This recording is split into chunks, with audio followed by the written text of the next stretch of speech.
Hey now. Oh yeah, look at my life. Hey now, yeah. Oh yeah, look at my life out here on the road. Oh yeah, look at my life. Hey now, yeah. Oh yeah, look at my life out here on the road. Hey now! Hi, everybody. Welcome to Scott Fox After 9. New episode ready to go here, and I'm going to let you in on a couple of things behind the scenes. Number one, this week is a little weird for me. I am kind of all over the place. Yesterday in studio. Today I'm coming to you from my home studio. Today I had hoped to bring you the Prime Minister. He is on an overseas trip right now, trying to drum up business for Canada. So far, the trip isn't going very well. He's got a $5 billion deal for uranium, and while $5 billion is nothing to sneeze at, I mean, when you think about how high our deficit is, how much we're paying in interest, and how much the debt is, $5 billion is kind of a piss in the ocean, if you know what I mean. So he's going to need to do a lot more of those. But more controversial on this trip is he's not talking to the media. So far, he has not done any pressers in almost a week. And there's a lot of media that's now starting to ask, what is your problem? Why will you not talk to the media? There's a lot of things going on in the world, not the least of which is the situation in Iran. So the Prime Minister, I'm told, is going to do some media availabilities tomorrow, Australia time. When he does that, I think tomorrow I should be able to dedicate most of the episode to the Prime Minister so you know what he's up to on this overseas trip. That means today I can allocate some time to other things. On the episode today, I know there's still a lot of people very, very interested in the Epstein files. We got the video now from Bill and Hillary Clinton doing their deposition. You're going to hear some of that on this episode of Scott Fox After 9. And I'm going to focus on a couple of provincial things today as well, because some pretty big announcements have come down in the last 24 hours. I'm going to start off today in British Columbia. Some good news. Premier David Eby has announced they're moving to daylight savings time this coming Sunday, like the rest of the country. But when they do, that's the last switch. They're staying on daylight savings. When we change our clocks twice a year, it creates all kinds of problems. Kids get up at the same time, even though the clock's changed. Dogs get up at the same time, even though the clock's changed. Parents lose sleep, kids lose sleep. And even people without kids or parents, they're losing an hour of sleep. And they're getting less sleep. And so what we see is more car accidents and people not feeling well. And impacts that have a huge, unnecessary impact on the lives of British Columbia. And we're getting very close to another time change. In the second week of March, we change our clocks to spring forward another hour, which means you get actually an hour less sleep at home. So that's why when we did a survey, now it's more than 6 years ago, can you believe it? More than 200,000 British Columbians wrote in and said, please, can we stop changing the clocks? We'd like to stay on permanent daylight savings time. Well, we passed a law that said we can stop changing the clocks, but we said we're going to wait.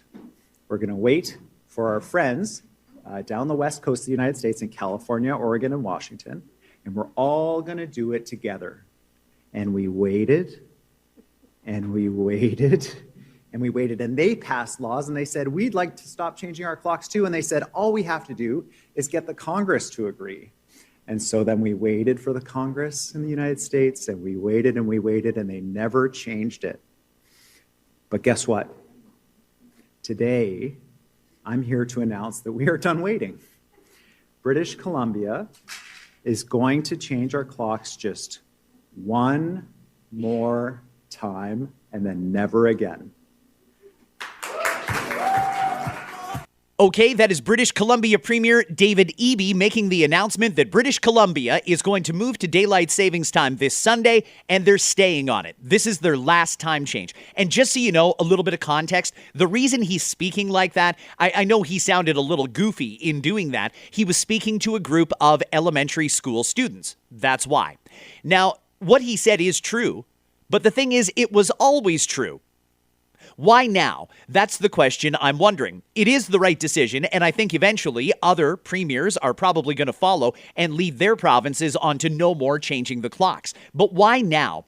Well, something big is unfolding in British Columbia, and to set the stage for that, Let's go to the British Columbia legislature. This is a little bit of their question and answer period. This has to do with something that the federal government has done that is going to have a big impact on the city of Vancouver in particular. Mr. Speaker, this weekend we learned that another agreement has been signed with a BC First Nation that could potentially have far-reaching implications in British Columbia.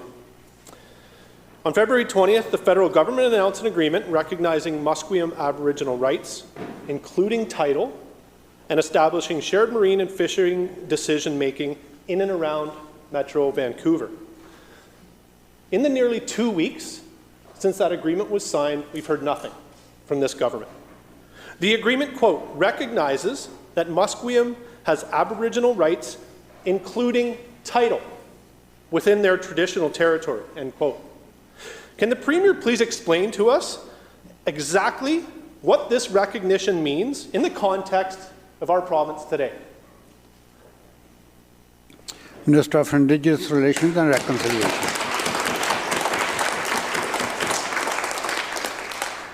Thank you very much, Honourable Speaker, and thank you to the member for the question. I should be clear that the agreement that the member refers to was an agreement signed with the federal government, not the provincial government, so I did not sit at a negotiation table. I have not seen the agreement, the text of the agreement the member refers to, so certainly we have made that request to the federal government for them to share that text of their negotiation with Musqueam Nation. Thank you, Honourable Speaker. Member supplemental. Baloney.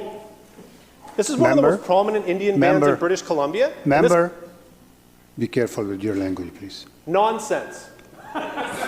This is one of the most prominent Indian bands in British Columbia whose traditional territory, yes, includes Metro Vancouver. And this government had no idea this agreement was being signed? Hard to believe, Mr. Speaker. Here we go again. Another major agreement, and this NDP government says nothing. Just like the Shishal Foundation agreement in August 2024 when it was signed.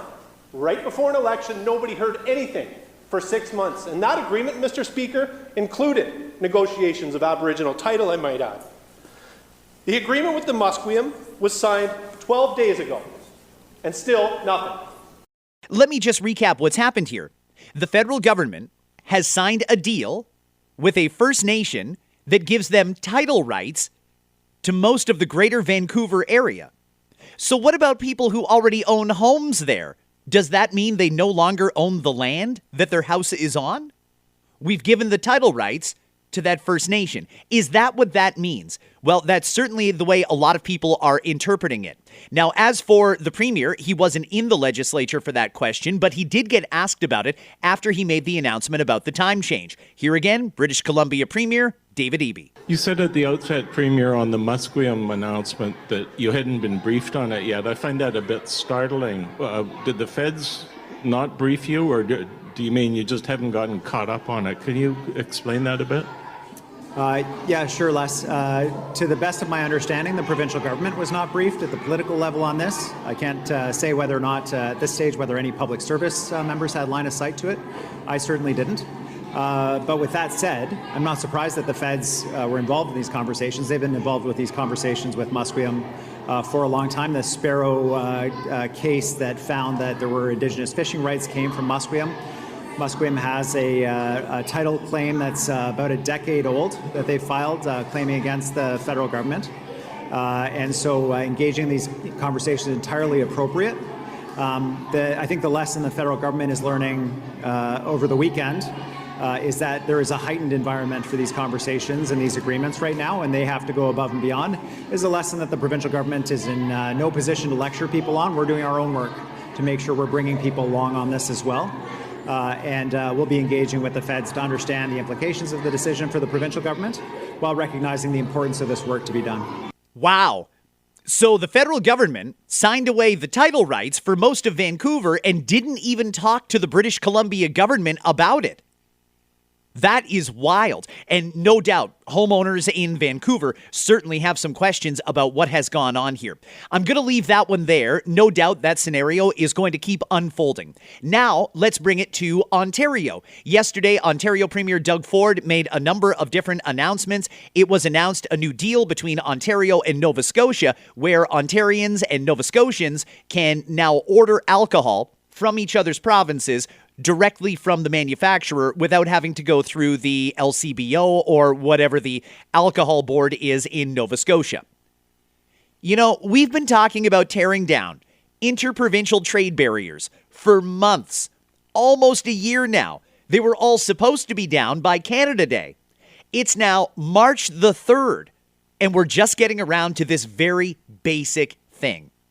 I don't really know that these premiers are all that serious about tearing down interprovincial trade barriers, yet you've heard all of them say, and the Prime Minister agree, it would be a massive boost to our GDP if we got this done. And clearly, small little things aren't even done, let alone the big ones. I don't have any audio to play for you on that one, but I wanted to get it on your radar. I don't know how much this is going to translate to in terms of sales for the manufacturers, but it's one less barrier, so I guess that's good news. Premier Ford has announced that they are accelerating construction of the road to Ontario's Ring of Fire. That is where the majority of the critical minerals are. We need a road because as we mine those critical minerals, we've got to get them down to southern Ontario so that they can be shipped out around the world. Here is a little bit of Premier Ford doing the Q&A yesterday. Premier Ford, good morning. Sean Jeffords, CBC News. Good morning, Sean. Premier, I wanted to ask you about the announcement today and the accelerated timelines. This is a project that's been in the works for decades, a lot of fits and starts. Why are you confident that what you are announcing today and these timelines will be met when they haven't been before? Well, thank you so much. The reason it hasn't been before because there was previous governments that had no interest. They called the North a wasteland. We don't believe the North is a wasteland. We have incredible... You know what? I'm not even going to give this guy any oxygen on this one. What a completely ridiculous reply.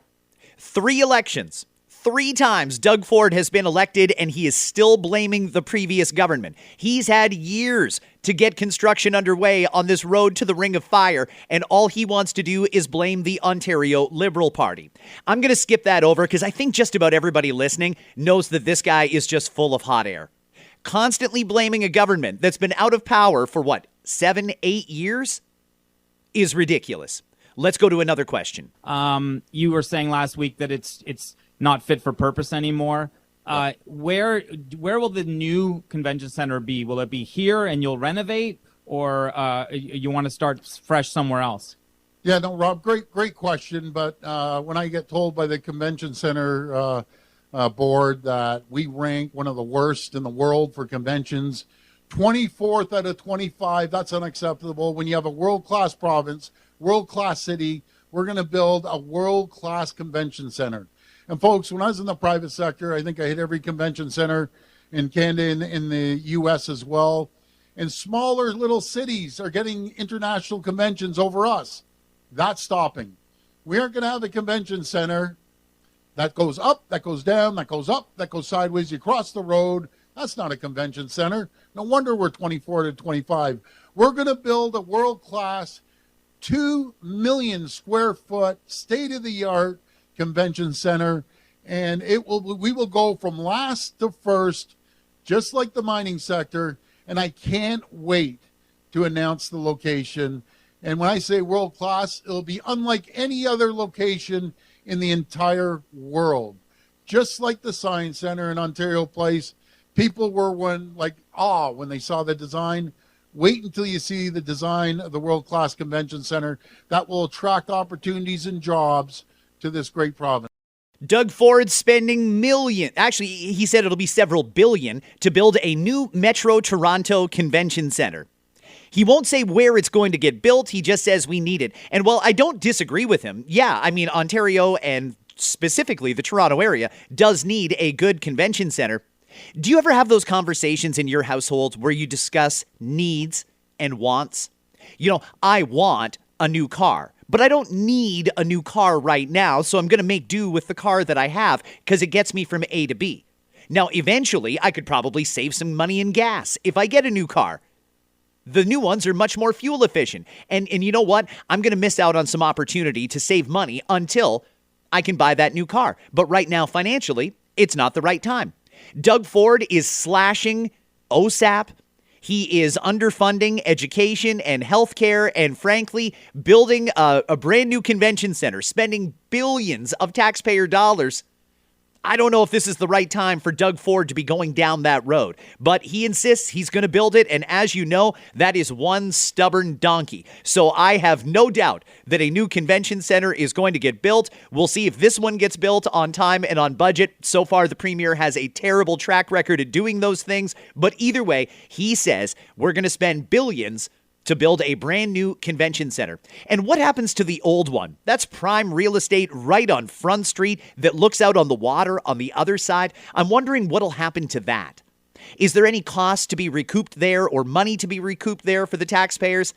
He didn't say anything about that, but I'm led to believe there is going to be an announcement. I'm going to play just one more from Premier Doug Ford, then I'm going to get to a few other things. And there's also a healthcare rally happening outside your Etobicoke office right now. QP is demanding more money for hospitals in Ontario. I know you've talked about how large the healthcare budget is. Yes. Has your government considered reallocating some of that money, some of those billions of dollars to the public hospital system? Oh my goodness. No one has invested more. Thank you for asking me that. As my colleagues, they're chuckling in the back. No one has invested more in healthcare than we have. When I came into office, it was $60 billion. We're heading over $93 billion. On top of that, we're spending over $60 billion for 50 sites. You're either getting a new hospital in your area that you've seen me announcing, one at Niagara and a few other ones, or you're getting an addition to a hospital. We're the first government, and I can't remember in decades, that are actually building medical schools, adding more medical seats. We're paying for the education, the doctor's education, first ever in Ontario. If they go to medical school, we're paying for it. We're supporting the Learn and Stay program with nurses. We've attracted over 20,000 doctors since we've been in office, 100,000 nurses, and there's 30,000 nursing students right now in our colleges and universities. We're building out long-term care. If I want to remind you that the previous government built out 600 roughly, and I'm going to call them beds because they were beds under them. But now we're going to build out 56,000 homes for our seniors. These are staggering numbers. I'm going to cut the Premier off there again. He just doesn't get it. This is somebody who thinks the more money you spend, the better you're doing. And frankly, that is not a very progressive conservative stance to take. The results are abysmal. People can't get a family doctor. They're waiting 12 hours in an emergency room, and Doug Ford is bragging about how much money he's spending on this and getting far worse results. You know, at the end of the day, I really hope that when people watch his news conferences, you watch them through a critical lens, because Doug is very, very good at trying to play a sleight of hand. Watch up here, don't pay attention to what's happening there. He'll try and wow people with how much money he's spending. Taxpayer money. He doesn't want you to focus on results, though, because frankly, there's absolutely nothing for Doug Ford to brag about there. Now, I want to play a couple of ministers, federal, real quick before I get to the Epstein stuff, talking about the situation in Iran. Let's get an update now from Canada's Foreign Affairs Minister, Anita Anand. On the question that you raised, first and foremost, Canada wasn't involved, we weren't notified, and we do not have an intention to be involved in any military strikes or operation. We share the concern of the United States and many other countries relating to Iranian nuclear proliferation. And in fact, we've called on Iran for a number of years to cease proliferating in terms of its nuclear capacity. That's why we have not had diplomatic relations with Iran for 15 years. At the same time, we prefer a diplomatic solution.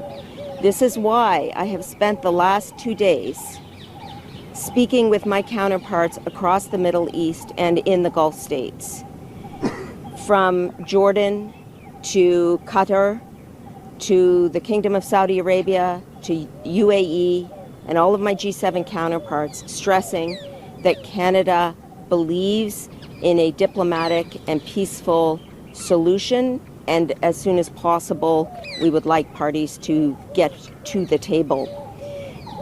The conversations that I've had in that vein have yielded differing responses. Some countries believe that a diplomatic solution is not possible at this time. Others want to work as quickly as possible to ensure diplomacy becomes the next phase of this horrific situation. But I will say, at all times, Canada has stood by the Iranian people. That is why we put in place approximately 500 sanctions against the Iranian regime, entities and individuals. That's why we listed the Bishnoi gang as a terrorist entity and Iran as a state sponsor of terrorism. And that is why we will continue to call for a diplomatic solution, as well as for Iran to cease proliferating in terms of nuclear weaponry. Okay, Anita Anand there saying a number of different things that I don't see as perfectly in line with the position that the Prime Minister announced is Canada's. The Prime Minister said, we fully support the American action in Iran. Iran cannot have a nuclear weapon. By the way, if you didn't hear yesterday's episode, I had a great guest. Julie Rochese was on. She is an Iranian woman and she is a human rights advocate. She explained a lot of what women have to deal with in Iran. For our foreign affairs minister to suggest we've always stood with the people of Iran, I think is partially right and partially not correct. I really don't know that we have been fully on the side of the Iranian people. We also have a lot of Iranian nationals that are in Canada right now, and some of them are pretty unsavory individuals, and still nothing from this government about what they're going to do to get them out. But now let's go to our defense minister, David McGuinty. He also gave an update yesterday. This is about a minute long. Well, listen, as I say, we've been following the situation in Iran for quite a while, carefully. We're getting just-in-time updates on the situation in the Middle East now. And the Prime Minister and the government decided from the beginning of this that we would support this incursion. But we're also calling for a diplomatic end to it. We very much would prefer to see peace and a ceasefire. That's what my colleague, Minister Anand, is driving forward now with her colleagues around the world. And so we'll see where this takes us. Canadians know this is a difficult, complicated, and unfortunate situation. We would all rather see peaceful dialogue.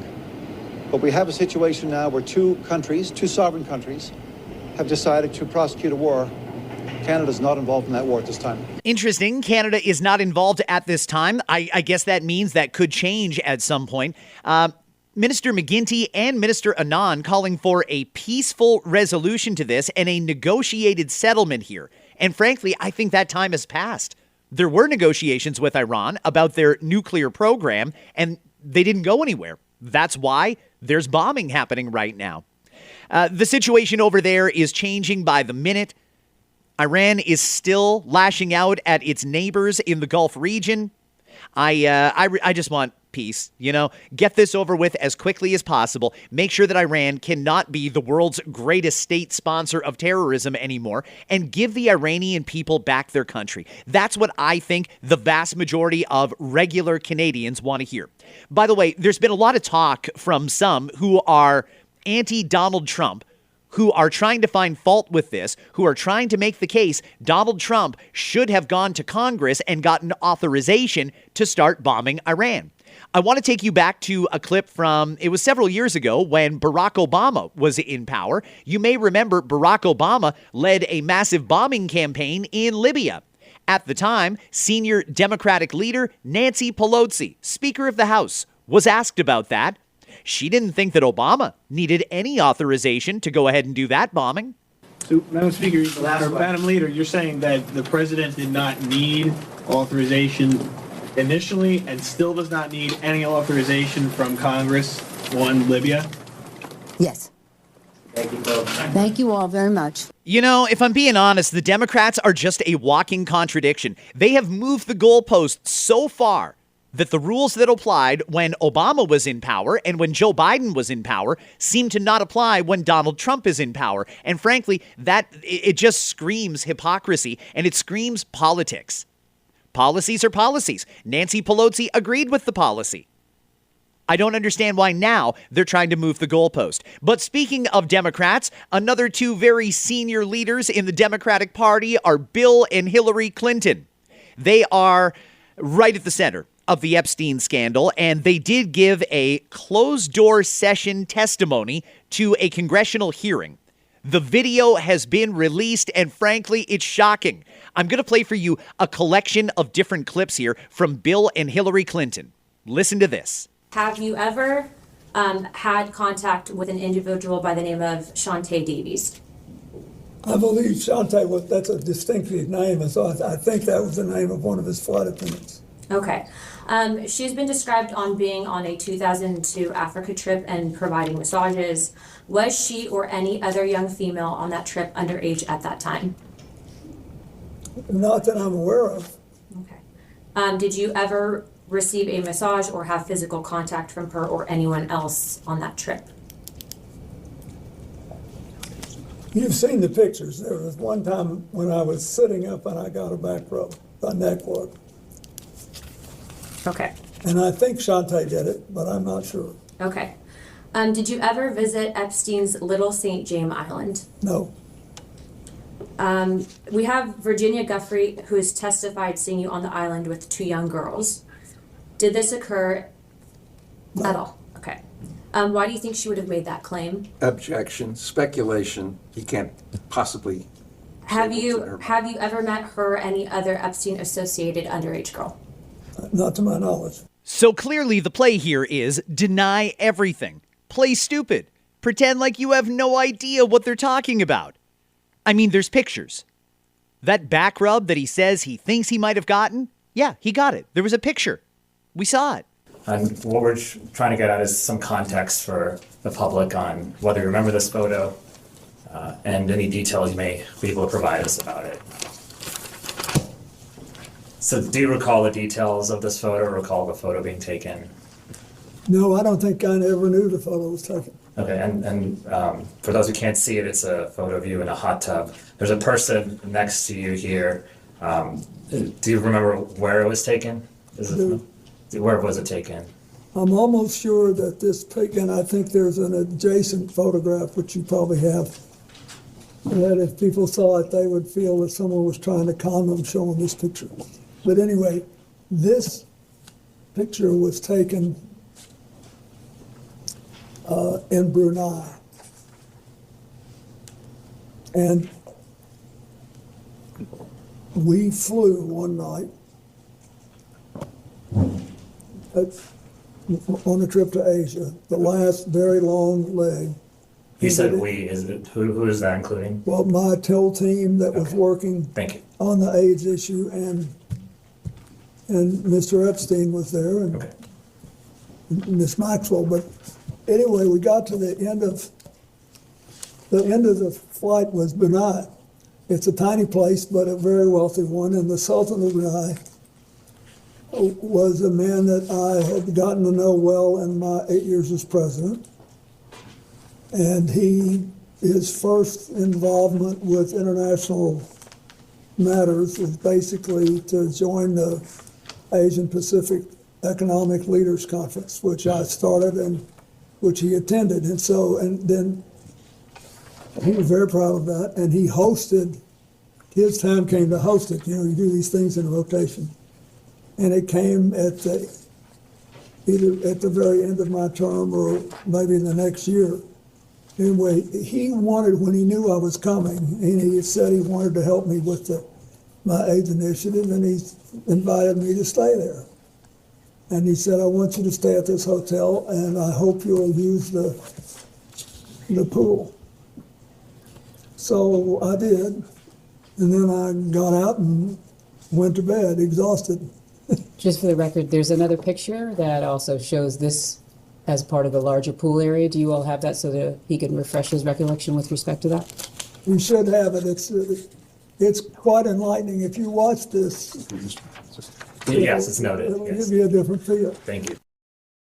I'm wondering if anybody is buying this. Bill Clinton seems to be playing stupid on all of this.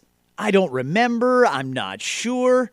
He remembers, and he should be sure. He was there. This was him. Listen to more of Bill Clinton's testimony in front of a closed-door session of Congress. During Ms. Maxwell's interview, she stated that President Clinton was her friend, not Epstein's friend. Is that accurate? I'd say that it was accurate to say that I felt closer to her than to him. And for the record, why was that? Because I had seen her more, and because she was very good friends with Evelyn Rothschild and his wife Lynn, whom I knew and was in regular touch with. Okay, so Bill Clinton's connection to Ghislaine Maxwell was because she was good friends with the Rothschild family. Very interesting. Let's get to one, maybe two more of Bill Clinton, and then we'll do Hillary Clinton. First question I have for you, Mr. President. Have you ever lied in a deposition? No. Have you ever lied while under oath? No. Well, that in itself is a lie right there. He was impeached for lying under oath about the White House Monica Lewinsky under-the-desk BJ. He was impeached for that. That is a flat-out lie from President Bill Clinton. Well, he was massaged by a young woman. I'm asking if he thinks it's unusual that a president, sitting president of the United States, leader of the free world, that So it's I'm unusual. sorry, are you talking to the instance of Yes, is it unusual that the a back young woman would be massage massaging? that occurred while he was not president? I'm just trying to understand. You said a president of the United States? Former president. Thank you. Just trying to make sure we're correcting the Are you time frame. filibustering? No, I don't need Okay. to. I'm actually trying to make I sure think that I'm as pretty you... clear. He said he You was said he young- was a sitting president. Excuse me, could we just please go one at a time? Thank you. You said a sitting president. I want you to be clear so that when he answers Former you, sitting the president, record is however you want clear. to do it. Is it unusual? I have no idea if it's unusual. Objection calls for speculation. I figured. Did you ever think that all these women around Jeffrey Epstein or Ghislaine Maxwell was odd, unusual, weird, or creepy? There weren't all that many around when I was there. How many would you say is not all that many? I think on this big plane that was working long hours, having 2 to 4 people on there, I thought was, as far as I knew, they were all helping. Flight attendants in tank tops and jeans, right? No. What do we do here? What do we do here when we know, or we've got a pretty good idea of what happened, but the main witness, Bill Clinton here, is basically obstructing? Just plain stupid. I have no idea. I'm not sure. It's speculation. Clearly, he's got some pretty good lawyers with him. You know what? There is just one more clip that I want to play from Bill Clinton's testimony before we get to Hillary. I'd like to ask you personally and directly, do you believe that Jeffrey Epstein killed himself? Are you asking him to speculate on how Mr. Epstein died? I'm asking what the president thinks of... So you're asking his opinion? Mr. President, was your friend Jeffrey Epstein suicidal? Are you classifying him as a friend who he has testified that he was friendly? He has called him a friend in a letter. He said he was friendly, but not. You've asked for his testimony. Mr. President, do you believe that Jeffrey Epstein was suicidal? Do you know? Was he ever She's asking for the suicidal? best of your I understanding. don't know. I only know what the medical finding was. I think maybe That's it. he finally got caught, and I don't know. I've accepted it in my own mind. I don't know what happened, Mr. President, what did you accept? That he killed himself or that he did not? but he did. But I don't know.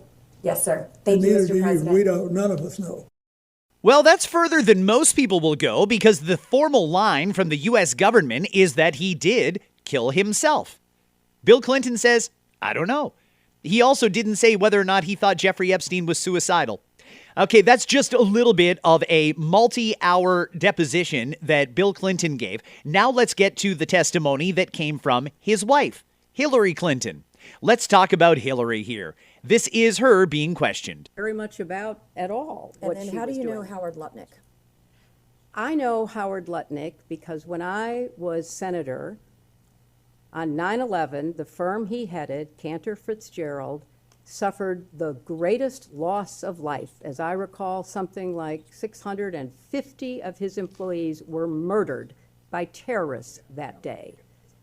Howard Lutnick missed being a victim because he was delayed dropping know his that. I child asked off him. to Yeah. kindergarten. You asked the question. I'm going to answer your question. Now you're going to yell This at was me? what I spent You're my going to yell at time me. doing. I'm a I survivor spent trying to look out for other Well, survivors, trying to and get to the I bottom was of it. taking care You of waited the 6 people months who to lost get here today. 3,000 6 months, lives and now you're being at World defiant Trade and Center. indignant today. You asked me I have about met Howard with Epstein Lutnick. survivors. I'm a survivor myself. You have emails. You've denied that Jeffrey Epstein, that you tried to get Jeffrey Epstein to give money to you. I did but not. Howard Lutnick was If used you to have an get email money. with me asking Jeffrey I Epstein have for an money, email from Howard Lutnick sending it to Jeffrey Epstein and his people to I raise don't- money for I don't you know about- for an event, an intimate event for you at his offices Well, at Cantor Fitzgerald. You're look, going to sit if here you- today if you would and, let me and, finish. and obfuscate and say to this committee, you didn't try to get money from Jeffrey I Epstein didn't. when I there was didn't. an intimate event in an email that Howard Lutnick emailed to Epstein's people and Epstein to get him to come to your intimate event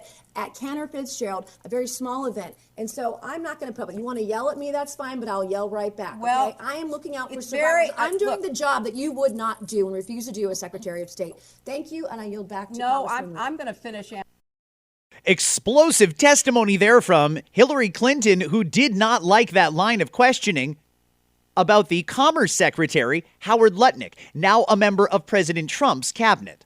Have you ever denied access, or did you ever inquire on the topic of UAP or Gilgamesh in your official or personal capacity, and why? I was never denied access because I never asked for access.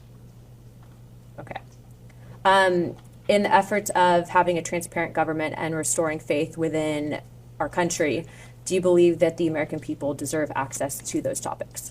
I do. Subject to any national security implications, I think the information should be made available. I think that's been ordered, or at least I read that it had been ordered. That's an interesting question, and I'm not exactly sure why it came up. That was Representative Luna asking Hillary Clinton about UFOs and Gilgamesh. I'm not going to comment too much on that, but you're welcome to Google Gilgamesh, Gilgamesh,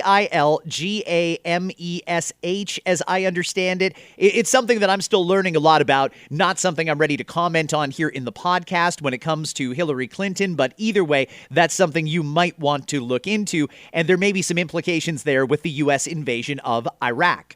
Here's more of Hillary Clinton. Excuse me, can I interrupt?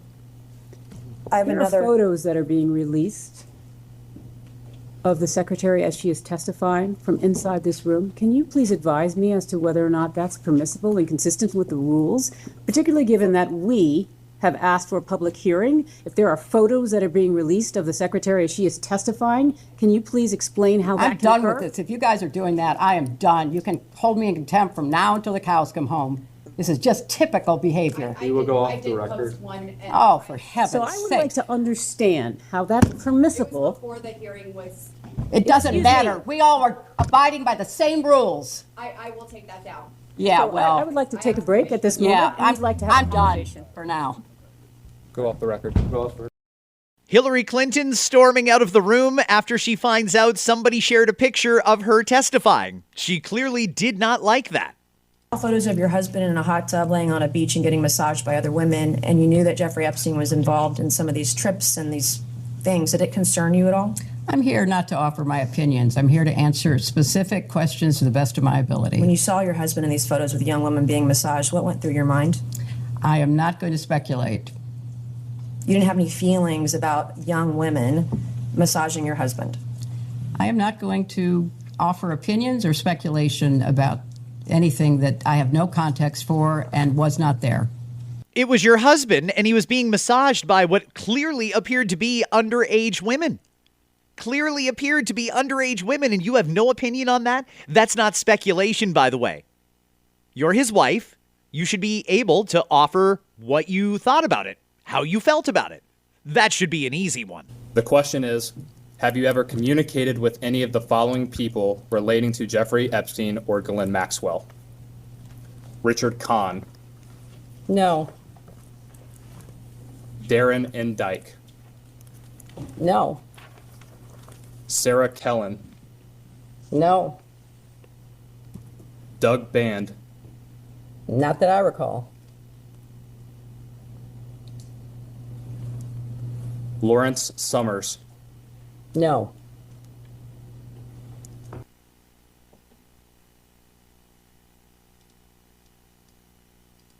And just to make clear for the record, have you ever met Jeffrey Epstein? I do not recall ever meeting Jeffrey Epstein. In preparation for this hearing, I was told that he attended an event at the White House that was put on by the White House Historical Association, but I have no recollection of that.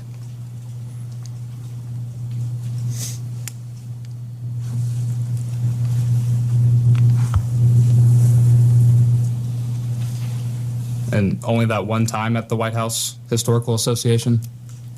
That's the only time that I'm aware of that I might have possibly been in the same room with him.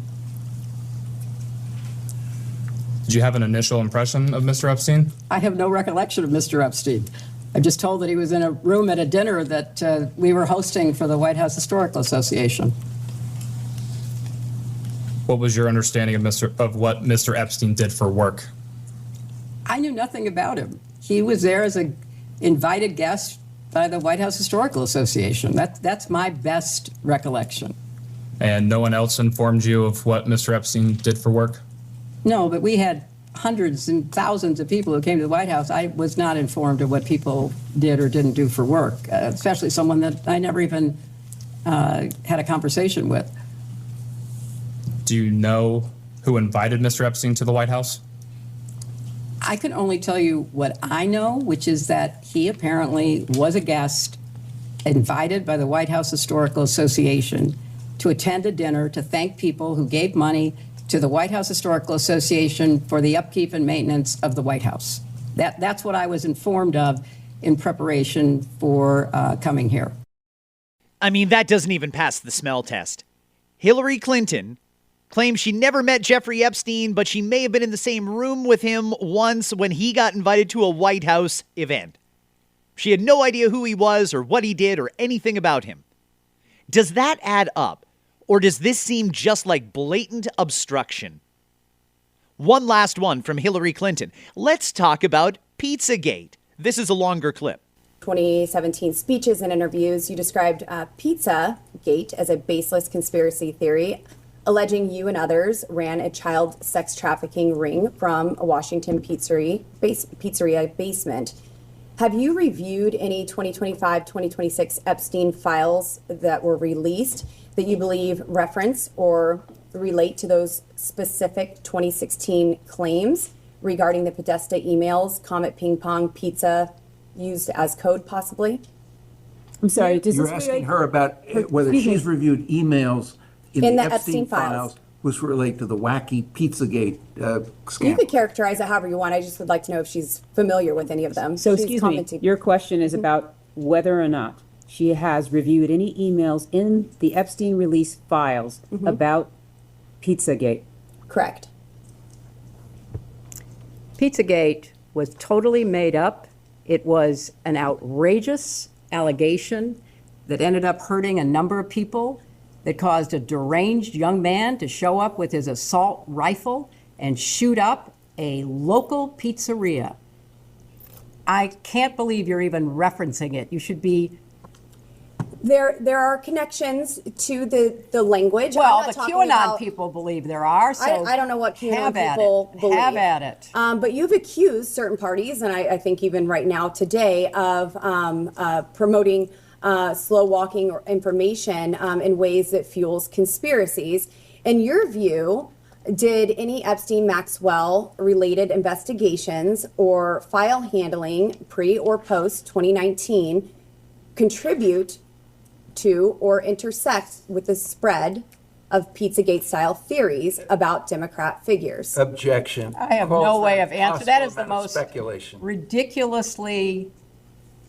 Have you or your representatives identified any Epstein file content that has been misinterpreted online to revive those claims? And what steps, if any, have you taken to clarify? Again, object on the ground of. I think that this is all very Speculation. reasonable. Well, first of all, I don't follow the crazy conspiracy stories that are online. I regret that anybody does. I find it quite sad, but also disturbing that people would believe some of what is put forth, like Pizzagate. So I have taken no steps to review anything Do you think that might pizza- have any connection to something which I think is totally bogus. Okay, I think everybody can see what's going on here. This is going to be a denial start to finish, but hey, I wanted you to hear from the former president of the United States and the former first lady. If you want to continue going down the rabbit hole, there was hours of testimony. You're welcome to watch it, and there are some interesting questions. You can tell that the people asking the questions they've read some of the quote-unquote conspiracy theories, including Pizzagate, Anthony Weiner's laptop, and so much more. They've clearly read about it, and they were trying to get Hillary and Bill to take the bait, and they didn't do it. Where do we go from here? I don't know, but we're no closer to getting justice for those victims of Epstein and potentially, maybe, the Clintons as well. Friends, tomorrow's episode, I'm hoping, is going to be all about the Prime Minister and this trip that he's on overseas.